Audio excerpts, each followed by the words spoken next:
மனுஷனா பிறந்த எல்லாத்துக்குமே பணம், காசு, சொத்து இதெல்லாம் தாண்டி ஒரு பெரிய ஆசை இருக்கும். நமக்கு ஒரு சூப்பர் பவர் இருந்தா எப்படி இருக்கும் அப்படின்னு சொல்லிட்டு, அப்படியே சூப்பர் பவர் கிடைச்சாலும் அந்த மனுஷனுக்கு அதுக்கான தகுதி இருக்கணும். அதே சூப்பர் பவர் தகுதியே இல்லாத ஆளுங்களுக்கு கிடைச்சா, அது முட்டாள்களா இருந்தா அந்த முட்டாள்கள் அந்த சூப்பர் பவர் வச்சு என்ன பண்ணுவாங்க, அதை எப்படி பயன்படுத்துவாங்க, அவங்களோட முட்டாள்தனத்தினால அதை பயன்படுத்தி அதனாலே அவங்க அழிஞ்சு போயிருவாங்களா, இல்ல அதை பயன்படுத்தி மக்களை காப்பாத்துவாங்களா? இதை கேட்கும்போது நமக்கு பல யோசனைகள் வரும். அப்படி எல்லாரும் ஆசைப்படுற மாதிரியான சூப்பர் பவர் வந்து இங்க சில முட்டாள்கள் கிடைக்குது. அதை எப்படி அவங்க பயன்படுத்தினாங்க, அதை வச்சு அவங்க எப்படி சர்வே பண்ணாங்க அப்படிங்கிறது தான் இந்த கதை. இந்த ஒண்டர் ஃபூல்ஸ் இது வந்து ஒரு கொரியன் வெப் சீரிஸ். கதைக்குள்ள போகலாம். இங்க ஒரு அழகான பொண்ணை கட்டுறாங்க, கையில கத்தி வச்சிருக்கா, முகத்துல எவ்வளவு பெரிய கண்ணாடி போட்டிருக்கா. இதுக்கு தான் நீங்க யோசிப்பீங்க, அது அவ வெங்காயம் வெட்டுறா, வெங்காயம் வெட்டுறதுக்கு கண் எரிச்சல் தாங்க முடியாதுன்னு கண்ணாடி போட்டு வெட்டிட்டு இருப்பா. இவனால எந்த வேலையுமே உருப்படியா செய்ய முடியாது. வெங்காயம் வெட்டுற வேலையாவது உருப்படியா செய்யட்டும்னு அவங்க பாட்டி அவளுக்கு கொடுத்துருப்பாங்க. ஆனா வெங்காயம் வெட்டிட்டு இருக்கும் போது அவன் மூக்குல இருந்து ரத்தமா வரும். என்னன்னு ஹாஸ்பிட்டல்ல போய் செக் பண்ண போறா. அப்பதான் டாக்டர் சொல்றாரு, இன்னும் நீ கொஞ்ச நாள் தான் இருப்ப, உன்னோட வியாதி வந்து முத்திருச்சு அப்படின்னு சொல்லிட்டு. அவளுக்கு வந்து ஹார்ட் வீக்கா இருக்கும், அதனால ஹார்ட்டுக்குள்ள சர்ஜரி பண்ணிருப்பாங்க போல, அதனால நீ கொஞ்ச நாள் செத்து போயிருவேன்னு சொல்லிடுவாரு. அவளுக்கு ஆல்ரெடி இந்த விஷயம் தெரியும் அப்படிங்கறதுனால இவ எதை பத்தியும் கேர் பண்ணிக்க மாட்டா. அப்படியே பாட்டை கேட்டு ரோட்ல நடந்து வந்துட்டு இருப்பா. இங்க ஒரு பொண்ணு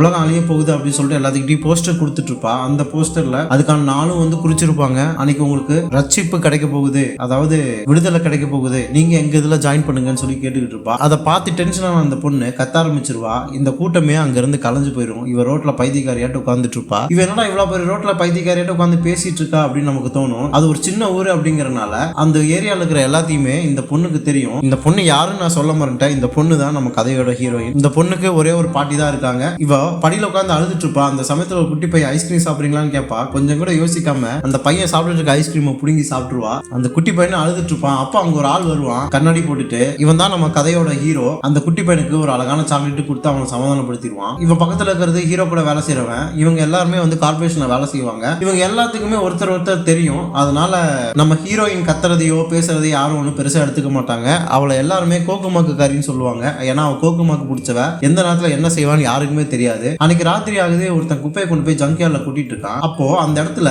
ஒரு கெமிக்கல் கொலை மாதிரி இருக்குது. அதுக்குள்ள அவன் குப்பையை எடுத்து போட்டுட்டு இருக்கும் போது வலிக்கு விட்டு விழுந்துடுறான். மழை பெஞ்சிட்டு இருக்கிறதுனால விழுந்த கொஞ்ச நேரத்திலேயே அவன் உடம்புல ஏதோ மாற்றம் நடக்குது. அவன் காதெல்லாம் தனியா கழுடு வருது, தோல்ல பாம்பு மாதிரியான அமைப்பு வந்து உருவாகுது. அவனுக்கு தொண்டையெல்லாம் அடைச்சு ஏதோ ஆகுது. அந்த தண்ணிக்குள்ளேயே துடிச்சு கீழே விழுந்துடுறான். அந்த தண்ணி பாக்குறதுக்கே ரொம்ப கருப்பா இருக்கு. அது என்ன அப்படிங்கறதே நமக்கு தெரியல. மறுநாள் காலையில் ஆகுது. இங்க ஒருத்தன் கார்பரேஷன் கம்ப்ளைண்ட் பண்றதுக்காக வரான். அவனை பார்த்ததுமே அங்க இருக்கிற ஆபீசர் பயந்து தெரிச்சு ஓடுறான். என்னன்னு பார்த்தா ஒரு மீன் சும்மா டிராகன் மாதிரி பெருசா இருந்தது. ஏன் ஒரு புறாவோட கண்ணு பக்கவாட்டுல திறந்து மூடிச்சு. வினோதமான விஷயங்கள்லாம் நான் பார்த்திருக்கேன், ஏழில் மாதிரியான விஷயங்களும் நான் பார்த்திருக்கேன். இதை சொன்னா யாருமே நம்ப மாட்டேங்கிறாங்க. அது மட்டும் இல்லாம அந்த குப்பை கடங்குல ஏதோ கெமிக்கல் கொட்டுறாங்க. அந்த கெமிக்கலை வந்துட்டு என்னன்னு செக் பண்ணி பாருங்க, அதனால மக்களுக்கு பெரிய பாதிப்பு உண்டாகுது. இது சொன்னா யாருக்குமே புரிய மாட்டேங்குதுன்னு சொல்லிட்டு அவன் பல தடவை கம்ப்ளைண்ட் பண்ணிருப்பான் போல. இது அவங்க பெருசா வந்து கேர் பண்ணிக்கவே மாட்டாங்க. ஏன்னா கார்பரேஷன்ல இதெல்லாம் ப்ராப்பரா செக் பண்ணி தான் அந்த இடத்துல கொட்டிட்டு இருக்காங்க அப்படிங்கிற மாதிரி நம்ம ஹீரோ அதை செக் பண்ணி சொல்லுவான். நம்ம ஹீரோ தான் இந்த கண்ணாடி போட்டவங்கிட்ட தைரியமா பேசுவான். மத்த எல்லாருமே அவனை பார்த்து பயப்படுவாங்க. ஏன்னா அவனை எல்லாருமே ஒரு கிறுக்கன்னு சொல்லிட்டு இருப்பாங்க. நம்ம இவனை கிறுக்கன்னு சொல்ல வேண்டாம், கண்ணாடி போட்டவன் சொல்லலாம். இவன் ரொம்ப இன்னசென்ட்டா இருப்பான். அது மட்டும் இல்லாம ரொம்ப நல்லவன். இவன் ஏன் நல்லவன், ஏன் அவ்வளவு இன்னசென்ட் அப்படிங்கிறது உங்களுக்கு போக போக புரியும். அதே கார்பரேஷன் ஆபீஸ் மாடியில லஞ்ச் எல்லாரும் சாப்பிட்டுட்டு இருப்பாங்க. அங்க கம்ப்ளைண்ட் பண்ண வந்த தாத்தா நம்ம ஹீரோ கிட்ட சில விஷயங்கள்லாம் சொல்லிட்டு இருப்பாரு. சில வருஷத்துக்கு முன்னாடி இங்க நிறைய பேர் காணாம போனாங்க. பெரியவங்க, குழந்தைங்க, தாத்தாங்க, பாட்டிங்க எல்லாருமே வந்து காணாம போனாங்க. ஆனா இப்ப அது நடக்கிறது இல்ல, நீங்க கண்ணால பாத்திருக்கேன், இதெல்லாம் நம்பலினாலும் அதுதான் நெசம் அப்படின்னு சொல்லிட்டு போயிடுவாரு அங்க இருந்து. ஆனா நம்ம ஹீரோ இதெல்லாம் கேட்டுட்டு கேர் பண்ணாத மாதிரி அவனோட சாப்பாடு அவன் சாப்பிட்டுக்கிட்டு இருப்பான். நம்ம ஹீரோ கூட உட்காந்து பேசிட்டு இருந்தாலும் அந்த தாத்தா ஒரு பிச்சைக்காரரு. அவரோட இடத்துல இருக்கும்போது அந்த சர்ச்ல இருந்து வந்திருப்பாங்க இல்லையா, உலக அழிய போதுன்னு சொல்லி பேசிட்டு இருந்தாங்கல்ல, அவங்க வந்துட்டு இந்த தாத்தாவை சேர்ந்துக்க சொல்லி வற்புறுத்துறாங்க. அந்த இடத்துல வந்து அந்த தாத்தா வரமாட்டேன்னு சொல்லும் போது அந்த கேங்கே வந்து அந்த தாத்தாவை அவங்களோட மேஜிக்னால வந்துட்டு பயப்பட வைக்கிறாங்க. அவர் வச்சிருக்கிற அந்த பேஸ்கெட்டை அங்க ஒருத்தன் அவன் கையாலேயே அப்படியே நசுக்கி தூக்கி வீசிடுறான். அதுக்கப்புறம் அந்த தாத்தாக்கு என்ன ஆச்சு அப்படிங்கறது நம்ம காட்ட மாட்டாங்க. நம்ம ஹீரோயின் வழக்கம் போல அவங்க பாட்டி கிட்ட போய் அவளுக்கு காசு வேணும் அப்படின்னு சொல்லி சண்டை போட்டுட்டு இருப்பா. அவங்க பாட்டியும் சரியான கஞ்ச பிசினாரி, அவளுக்கு எந்த பணமும் கொடுக்க மாட்டாங்க. இவளுக்கு உடம்புல ஏதோ பிரச்சனை இருக்கிறதுனால அவங்க பாட்டி அவளை ஊரை விட்டு எங்கேயுமே அனுப்பாம வச்சிருப்பாங்க. ஏன் அந்த லோக்கல் டவுனை விட்டே அவ எந்த ஊருக்கும் வெளியே போனது கிடையாது. அதனால அந்த பாட்டி நம்ம ஹீரோயினுக்கு பேக்கெட் மணி கூட நிறைய தர மாட்டாங்க. இவனால எங்கேயுமே வெளியே போக முடியாது. அவங்க பாட்டி இப்ப எவ்வளவு பெரிய பணக்காரியா இருந்தாலும் இவளை ஒரு ஏழமாக தான் வச்சிருப்பாங்க. இவங்க ரெண்டு பேரும் நடந்துக்கிறத பார்த்தாலே நமக்கு சிரிப்பு வரும். அதனால நம்ம ஹீரோயின் என்ன பண்றா, அவ சின்ன வயசுல இருந்து எங்கெங்கெல்லாம் போன ஆசைப்பட்டாலோ அதெல்லாம் அவ வீட்டுல செவுத்து பூரா ஒட்டி வச்சிருப்பா. அங்கெல்லாம் போகணும் அப்படின்னு சொல்லிட்டு அவ சேர்த்து வச்சிருந்த பணத்தெல்லாம் எடுத்துட்டு அவங்க பாட்டிக்கு தெரியாம கிளம்ப ட்ரை பண்ணிட்டு இருப்பா. அப்போ அவங்க ஹோட்டலுக்கு வெளியே போயிட்டு இருக்கும்போது அங்க வேலை செய்யறவங்க வந்து பாத்துருவான். நான் எங்க பாட்டியை விட்டு கிளம்ப போறேன், எனக்கு தேவையான காசு நாளைக்கு கிடைச்சிரும் அப்படின்னு சொல்லுவான். சொல்லுவா. அதை அவன் நம்ப மாட்டான். உனக்கு அவ்வளவு சந்தேகமா, நாளைக்கு எனக்கு 50 மில்லியன் கிடைக்க போகுது, உனக்கு அப்படி பார்க்கணும்னு ஆசையா இருந்தா நீ என் கூட வந்து பாரு அப்படின்னு சொல்லுவா. சரி, இவ எதுக்கு இவங்கிட்ட இப்படி பேசணும் அப்படின்னு நீங்க நினைக்கலாம். ஏன்னா இவன் நம்ம ஹீரோயினோட ஃப்ரெண்டு. இவங்க 2 பேரும் சின்ன வயசுல இருந்து ஒட்டுக்கா படிச்சவங்க. நம்ம இது வரைக்கும் பார்த்தவங்க எல்லாருமே நம்ம ஹீரோயினுக்கு தெரிஞ்சவங்க. அந்த கார்பரேஷன் ஆபீஸ்ல இருக்க நம்ம ஹீரோவும் அவங்க கூட வேலை செய்யற ஆபீசர்ஸும் நம்ம ஹீரோயினுக்கு ரொம்ப பரிச்சயம் கிடையாது. யாருன்னு நம்ம ஹீரோயினுக்கு தெரியாது. ஆனா அவங்க பாட்டிக்கு எல்லாத்தையுமே தெரியும். இனிமே நம்ம ஹீரோயின் கூட இவங்க எல்லாம் சேர்ந்து தான் வந்து டிராவல் பண்ண போறாங்க. அந்த இன்னசென்ட் கண்ணாடி போட்டவன் இருக்கான்ல, அவனுக்கு ஒரு வைஃப் இருக்கா. அவன் வந்து இவனை மதிக்கவே மாட்டா. ஏன், அவன் குழந்தை கூட ஸ்கூல்ல கூப்பிட போவான். அங்க கூட அவனுக்கு நடக்க தெரியாம மலையில வலிக்கு விழுந்துருவான். அதை பார்த்துட்டு கூட அவன் பொண்ணு கொஞ்சம் கூட இறக்கமே இல்லாம அவனோட இன்னசென்ட்டை தப்பா நினைச்சிட்டு அவனுக்கு அறிவு இல்லைன்னு சொல்லிட்டு அவங்க அம்மா பேச்சை கேட்டுட்டு இவனை மதிக்காம அந்த ஸ்கூல்ல ஃப்ரெண்டோட கண்டுக்காம அவங்க அப்பாவை கண்டுக்காமையே போயிடுவா. இங்க நம்ம ஹீரோயின் ஒரு ஷாப்பிங் மார்க்கெட்ல வந்துட்டு அவளுக்கு தேவையான பொருள்லாம் வாங்கிட்டு இருப்பா.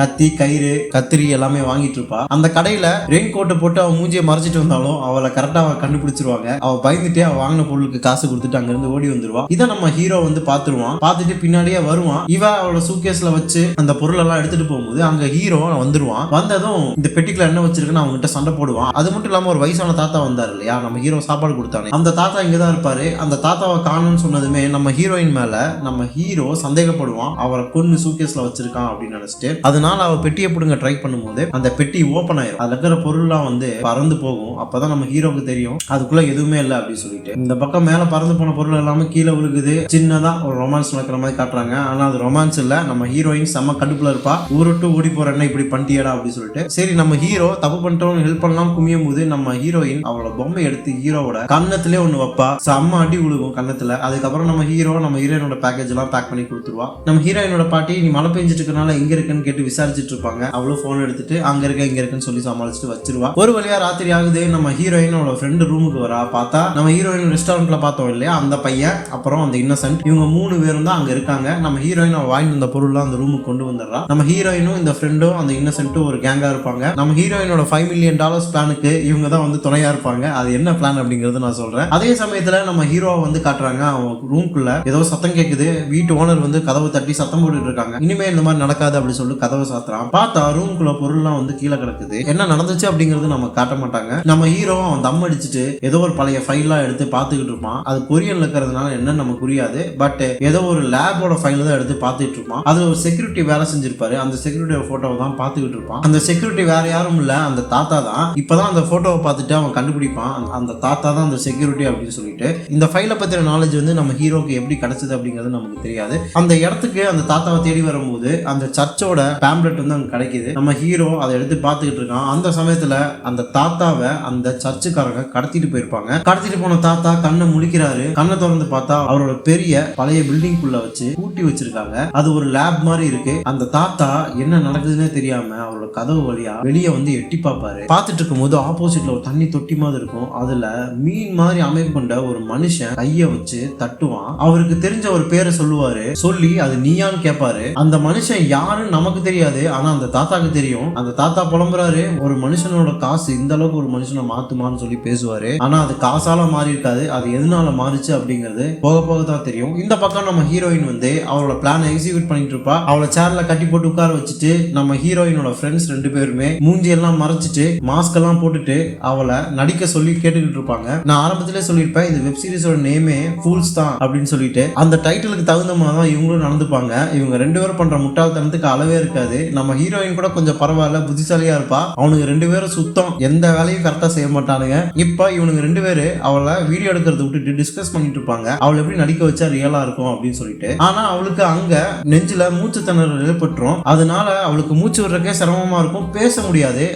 அவ ஃப்ரெண்டை கூப்பிடறக்கு ட்ரை பண்ணுவான். ஆனா அவனுக்கு 2 பேருமே திரும்பி நின்று இவளை என்ன பண்ணா கரெக்டா இருக்கும், ரியலா இருக்கா இல்லையான்னு கேமரா வந்து எடுத்து செக் பண்ணிட்டு இருப்பானுங்க. இவ மூச்சு திணறது கூட கேட்காம அவனுக்கு 2 பேரும் பேசினதையே பேசி சண்டை போட்டுட்டு இருப்பானுங்க. சரி, ஒரு வழியா பேசி முடிச்சு ரெக்கார்ட் பண்ணுவோம் அப்படின்னு ஆரம்பிக்கும் போது பார்த்தா நம்ம ஹீரோயின் மூச்சு திணறி மூச்சுட முடியாம மயங்கி கீழே விழுந்துடுறா. இவனுக்கு என்ன நடந்துச்சுன்னே தெரியல. அவங்க பாட்டி வேற ஒரு பக்கம் புள்ள இவ்வளவு நேரம் ஆச்சு வரலன்னு சொல்லிட்டு கவலைப்பட்டு இருப்பாங்க. இங்க இவனுக்கு வந்து செக் பண்ணி பார்க்கும்போது தான் தெரியுது அந்த பொண்ணு இறந்துட்டா அப்படின்னு சொல்லிட்டு. 2 பேரும் பயந்துருவானுங்க. 2 பேருக்கும் என்ன பண்றதுன்னே தெரியாது. அந்த பயத்துல கேமரா கீழே போட்டதுமே அப்படியே அது ரெக்கார்ட் ஆகிட்டே தான் இருக்கும். கட் பண்ண கூட மாட்டானுங்க. அதுவும் நம்ம ஹீரோயினோட ஃப்ரெண்ட் இருக்கால, அவன் ரொம்ப பயந்துருவான். ஏன்னா நம்ம ஹீரோயினோட சின்ன வயசு ஃப்ரெண்ட் அவன். அதனால அவனுக்கு என்ன பண்றதுன்னே தெரியாது. இவளை இப்படி பார்த்ததுமே அவன் ரொம்ப பயந்து போயிடுவான். அந்த இன்னசென்ட்னு சொன்ன இல்லையா, அவன் தான் கொஞ்சம் கிரிமினலா பிளான் பண்ணுவான். இவளை பெசாம கொண்டு போய் தூக்கி போட்டுருவோன்னு சொல்லுவான். சொல்லுவான். அதை கேட்டுட்டு அவன் கடுப்பாயிருவான். அவ தூக்கி போறதுக்கு என்ன பொம்மையாடா, அவன் என் ஃப்ரெண்டுடான்னு சொல்லி அவங்க கூட சண்டை போடுவான். அந்த சமயத்துல அந்த பாட்டி வந்து பேத்தி கால் பண்ணுவாங்க, போன் எடுக்க மாட்டா. அதனால அந்த பேத்தி எங்க இருக்கான்னு சொல்லிட்டு பாட்டிக்கு ஒரு ஹேக்கர் இருப்பான், அந்த ஹேக்கர் கிட்ட நம்பர் கொடுத்து அவன் எங்க இருக்கான்னு கண்டுபிடிச்சு சொல்லு அப்படின்னு சொல்லிட்டு பாட்டி கேட்டிருப்பாங்க. இங்க நம்ம ஹீரோயினோட ஃப்ரெண்ட்ஸ் 2 பேருமே நம்ம ஹீரோயினை காப்பாத்துக்கு ட்ரை பண்ணிட்டு இருப்பாங்க. ஆனா அவங்களால காப்பாற்ற முடியாது. நம்ம ஹீரோயின் செத்து போயிடுவா. 2 பேரும் பயத்துல என்ன பண்றதுன்னு தெரியாம குழம்பி போய் இருப்பாங்க. எப்படியோ அவளை ஒரு கவர்ல போட்டு பேக் பண்ணி குப்பமேட்ல போய் கொட்டிடுவோம் அப்படின்னு சொல்லிட்டு 2 பேரும் பிளான் பண்ணி கொண்டு வந்துட்டு இருப்பாங்க. அந்த சமயத்துல நம்ம ஹீரோ அவனோட ஆபீஸ்க்கு நிறைய கம்ப்ளைண்ட் வந்திருக்கும் இல்லையா, அந்த கம்ப்ளைண்ட்டை கிளியர் பண்ணும் அப்படின்னு சொல்லிட்டு இந்த குப்பை கிழங்கு செக் பண்றதுக்காக வருவான். இவனுக்கு 2 பேரும் அவன் பணத்தை தூக்கி போலான்னு வரும்போது கரெக்டா நம்ம ஹீரோவும் அங்க வந்து இவங்களை என்ன பண்றீங்கன்னு செக் பண்ணுவான். இவனுங்க பயத்துல அந்த பணத்தை கீழே தள்ளி விட்டுருவானுங்க. நம்ம ஹீரோ என்னன்னு கேட்பான், இல்ல அது பொம்மைன்னு சொல்லுவானுங்க. ஆனா நம்ம ஹீரோ நம்ப மாட்டான். அந்த பொண்ணோட பணம் நேரா உருண்டு போய் அந்த கெமிக்கல் இருக்குது இல்லையா, அந்த கெமிக்கல்ல போய் அப்படியே உளுந்துரும். அதுக்கப்புறம் அவனுக்கு 2 பேருமே நம்ம ஹீரோவை தடுக்க முயற்சி பண்ணும்போது அந்த கெமிக்கலுக்குள்ள உளுந்துருவானுங்க. நம்ம ஹீரோயினோட பணத்தை நம்ம ஹீரோ பாத்துருவான். ஏன்னா நம்ம ஹீரோக்கு ஆல்ரெடி நம்ம ஹீரோயினை தெரியும். அதனால இவனுங்களை போலீஸ்ல கம்ப்ளைண்ட் பண்ணிடலாம் அப்படின்னு சொல்லிட்டு போலீஸுக்கு கூப்பிட்டு கம்ப்ளைண்ட் பண்ணிடுவான். இவனுக்கு கெஞ்சுவானுங்க, இவனை நாங்க கொல்லல. ஏன்னா இவனுக்கு இன்னசென்ட் நமக்கு மட்டும் தான் தெரியும், நம்ம ஹீரோக்கு தெரியாது. பத்தாவதுக்கு இந்த குப்பையோட நாத்தத்துல 2 பேருக்கு வாந்தியா வரும். இவனுக்கு என்ன ரியாக்ட் பண்றதுனே தெரியாது. நம்ம ஹீரோ கிட்ட கெஞ்சிட்டு இருக்கும் போது அழுதுட்டே பின்னாடி திரும்பி பார்ப்பானுங்க. நம்ம ஹீரோயினோட பணம் காணாம போயிடும். இவனுக்கு கரண்டி சட்டியில எடுத்து தண்ணிக்குள்ள தேடி பார்ப்பானுங்க. அந்த பணம் எப்படி அதுக்குள்ள போகும் அப்படிங்கறத நம்ம ஹீரோக்கே வந்து ஒரு புரியாத புதிரா இருக்கும். என்ன நடந்துச்சுன்னே புரியாது. ஒரு வழியா போலீஸுக்கு ஃபோன் பண்ணி சொல்லிடுவான். அங்க போலீஸும் வந்து தேடுவாங்க. நம்ம ஹீரோயினோட ஃப்ரெண்டை விசாரிப்பாங்க. அவன் பிரம்ம பிடிச்ச மாதிரி பித்து பிடிச்ச மாதிரி வந்து அந்த தரையில உட்காந்து அப்படியே யோசிச்சுட்டே இருப்பான். சரி இவங்கிட்ட ஒன்னும் வேலைக்காகாது அப்படின்னு சொல்லிட்டு நம்ம ஹீரோ கிட்ட வந்து அந்த போலீஸ்காரன் விசாரிப்பான். ஒரு போலீஸ்காரன் மட்டும் அந்த கெமிக்கல் தண்ணியில வந்து இறங்கிடுவாங்க. அந்த இன்னொரு இன்னசென்ட் இருக்கான்ல, அவனை வந்து கூட்டிட்டு வருவான் தண்ணிக்குள்ள இருந்து. இந்த போலீஸ்காரன் நம்ம ஹீரோ கிட்ட பேசிட்டு இருக்கும் போது நம்ம ஹீரோ இந்த மாதிரி அந்த பொண்ணோட பணம் வந்து இதுக்குள்ள விழுந்துச்சு, அதுக்கப்புறம் காணாம போயிடுச்சு அப்படின்னு சொல்லுவான். இந்த மாதிரி பேசிட்டு இருக்கும் போது அந்த போலீஸ்காரன் கேட்பான், திரும்பி பாருங்க அந்த பொண்ணா அப்படின்னு சொல்லிட்டு. நம்ம ஹீரோவும் அசால்ட்டா திரும்பி பார்த்துட்டு ஆமா அந்த பொண்ணு தாங்க அப்படின்னு சொல்லுவான். சொன்னதுக்கு அப்புறம் தான் யோசிப்பான், எப்படி உயிரோட வந்தா அப்படின்னு சொல்லிட்டு. அவனும் திரும்பி பாப்பா. நம்ம ஹீரோக்கு அப்படியே ஷாக்கிங்கா இருக்கும். அது மட்டும் இல்லாம நம்ம ஹீரோயினோட ஃப்ரெண்டுக்குமே அந்த ஷாக்கு அப்படியே காட்டுவாங்க பாருங்க. அவனுக்கு என்ன நடக்குதுன்னே புரியாது. அந்த கண்ணாடி போட்ட இன்னசென்ட் அவன் அப்படியே பித்து பிடிச்ச மாதிரி பார்த்துட்டு இருப்பான். நம்ம ஹீரோயினோட ஃப்ரெண்டு அவளை அப்படியே திரும்பி பார்த்து சிரிச்சிட்டு அப்படியே கீழே மயக்கம் போட்டு விழுந்துருவாங்க. இவனுக்கு 2 பேத்துக்கு என்ன நடக்குதுன்னே புரியாது. ஏன் நம்ம ஹீரோ அப்படியே ஷாக்காய் உறைஞ்சு போவான் பாருங்க. நமக்கே அந்த இடத்துல ஒன்றும் புரியாது, என்ன நடந்துச்சுன்னே புரியாது. ஏன்னா நம்ம ஹீரோயினுக்கு ஹார்ட்ல ப்ராப்ளம் இருக்கும், ஹார்ட் வீக்கா இருக்கு, கொஞ்ச நாள்ல செத்து போயிருவாங்க வேற சொல்லியிருப்பாங்க. அந்த ஹார்ட் வீக்னஸ்னாலே அந்த இடத்துல அவ செத்தும் போயிருப்பான் மூச்சு திணறனால. இப்ப பார்த்தா உயிரோட வந்திருப்பா, என்ன நடந்துச்சுன்னே புரியாது. ஏன் நம்ம ஹீரோயினுக்கு என்ன நடந்துச்சுன்னு தெரியாது. அப்படியே அந்த இடத்த கட் பண்ணிடுறாங்க. அதுக்கப்புறம் நம்ம ஹீரோவை காட்டுறாங்க. ஹீரோ நம்ம ஹீரோயின் கூட அவ சூட்கேஸ் எடுக்கிறதுக்காக சண்டை போட்டான் இல்லையா, அந்த இடத்த வந்து பார்த்துட்டு இருக்கான். பார்த்தா அந்த இடத்துல கத்தி எல்லாமே வந்து செவுத்துல குத்தி கிடக்கு. அது எப்படி நடந்துச்சு அப்படிங்கிறது காட்டுறாங்க. மேல பறந்து போன எல்லாமே வந்து ஹீரோயின் மேல உழுக வரும். அப்ப நம்ம ஹீரோயினை சூட்கேஸோட பிடிச்சி இழுத்துட்டு நம்ம ஹீரோக்கு சூப்பர் பவர் இருக்கு போலங்க, அந்த கத்தியை எல்லாமே அவன் பவர்னால அப்படியே வந்து திருப்பி விட்டுறான். அந்த பவர்ல அது எல்லாமே போய் சொருகிறது. அதை இப்பதான் வந்து நம்ம ஹீரோ நினைச்சு பாக்குறான். நினைச்சு பார்த்து சிரிக்கிறான். இப்ப அவன் கையாலேயே அங்க பிஞ்சு போயிருந்த அந்த ரெயின் வாட்டர் ட்ராப் இருக்கும், அந்த ட்ராப்பையும் வந்து சரி பண்ணிடுறான். நம்ம ஹீரோ ஒரு சூப்பர் பவர் உள்ள ஆளுங்கிறது நமக்கு இந்த இடத்துல தான் ரிவீல் பண்றாங்க. அதுக்கப்புறம் என்னாச்சு அப்படிங்கிறது நம்ம நெக்ஸ்ட் எபிசோட்ல பார்க்கலாம்.